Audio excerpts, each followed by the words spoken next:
I dag skal vi lave kartoffelrøsti på en lidt ny måde. Vi har vores kolonne, vi har vores vakuummaskine og vores dampovn, og vi har vores blastchiller. Og så har vi en induktion og en stegepande. Vi skal lave en kartoffelgarnityr, som kan bruges til alt muligt. Til fisk, til kylling, til kød, oksekød, grisekød, alting. Kan også bruges for sig selv. Den kan bruges som små snacks. Man kan skære den ud til pomfritter, man kan gøre lige hvad man vil. Det fede ved det her, det er, at det er nemt at lave, og det passer sig selv. Følg med her.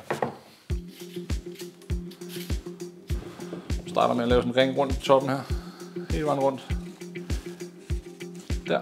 Så har du 2 felter. Så skal de bare skrælles. Så ved du, at du altid har alt skrald med.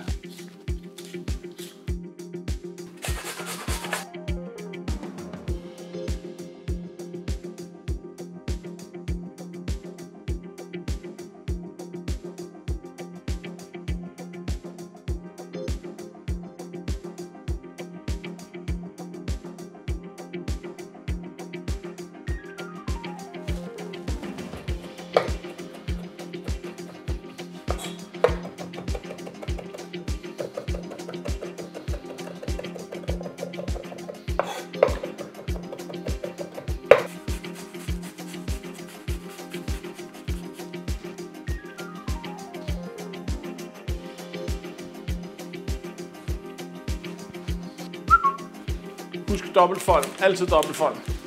Så fylder vi.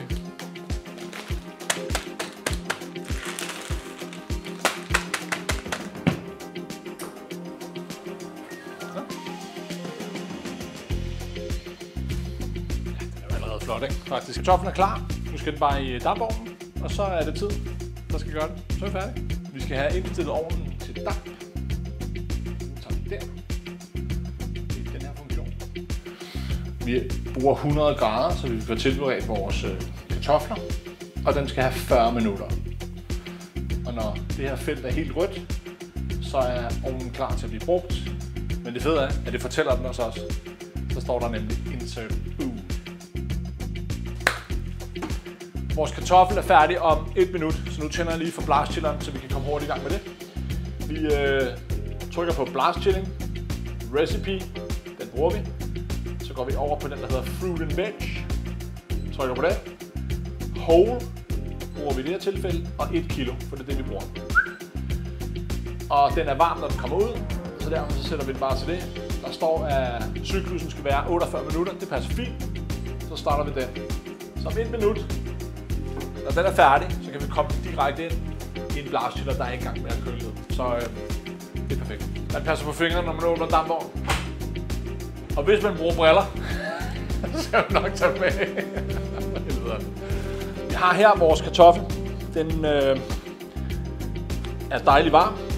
Og våd er den også, selvfølgelig. Dampet. Den har sat sig rigtig pænt, kan jeg se. Og nu skal den sådan set ind og bare køle ned. For når den køler ned, så sætter stivelsen sig, så den bliver til at skære, så den kan stege den sprød og lækker. Man kunne i princippet spise den nu som kartoffelmos. Ellers bare ind i blastchilleren.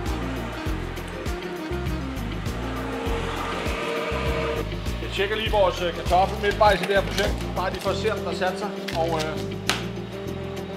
som vi kan se, så er den fuldstændig perfekt.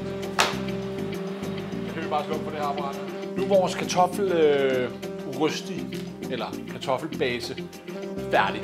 Og den er kølet ned, og den er fast, og stivelsen har sat sig. Nu er der kun én ting tilbage, det er, at jeg skal portionere det ud, og så skal jeg stege det sprødt, som det er.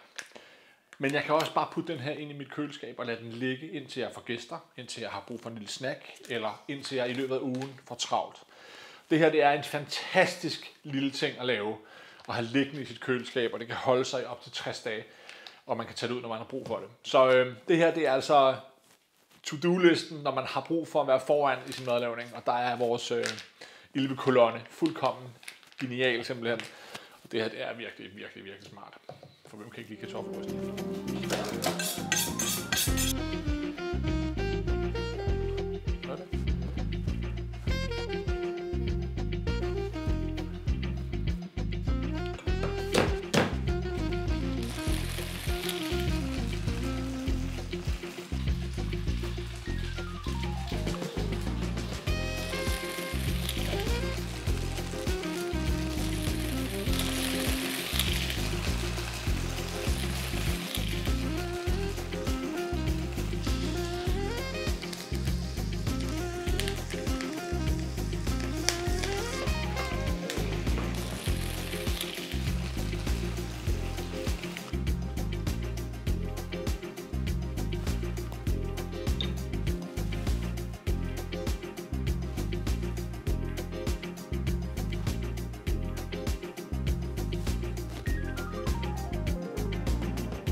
En lille hurtig anretning på vores kartoffelrysti med lidt røget laks, lidt marineret kål og lidt marineret salater, paradiser.